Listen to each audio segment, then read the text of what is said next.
Hello guys, আমি চলে এসেছি মাছ ধরার সেকেন্ড ভিডিও নিয়ে। আমি আর ভাই এখন চলে যাচ্ছি যেখানে মাছ ধরছে সেখানে। সামনে যে নীল রঙের নেট দিয়ে ঘেরা জায়গাটা দেখতে পাচ্ছ, এটা বলে হাপা। এখানে চ্যাং মাছ আর পুঁটি মাছ রাখা আছে।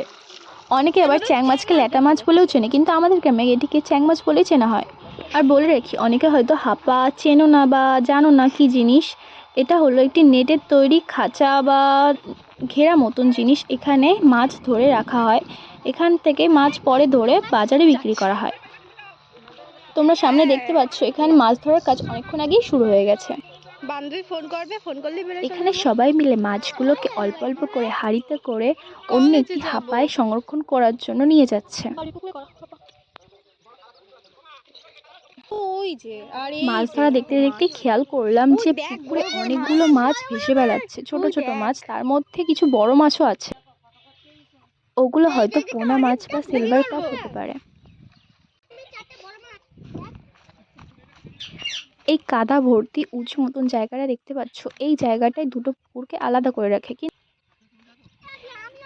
কিন্তু এই পুকুরটা যখন সম্পূর্ণ জল ভর্তি থাকে তখন এই উঁচু জায়গাটা দেখাই যায় না।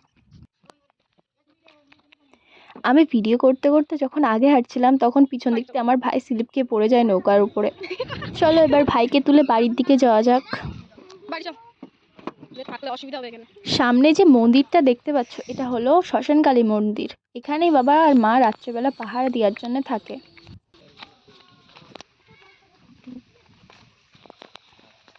আমরা বাড়িতে চলে এসেছি, চলো গিয়ে দেখা যাক হাপায় কতটা মাছ ছাড়া হলো। এখানে এসে দেখি যে এরা এখনো মাছ ছাড়ছে। আমার তো এই বড় বড় মাছ দেখে খুব আনন্দ হচ্ছিল। আমি তো পারলে আমিও ধরতাম, কিন্তু আমি পারিই না ধরতে।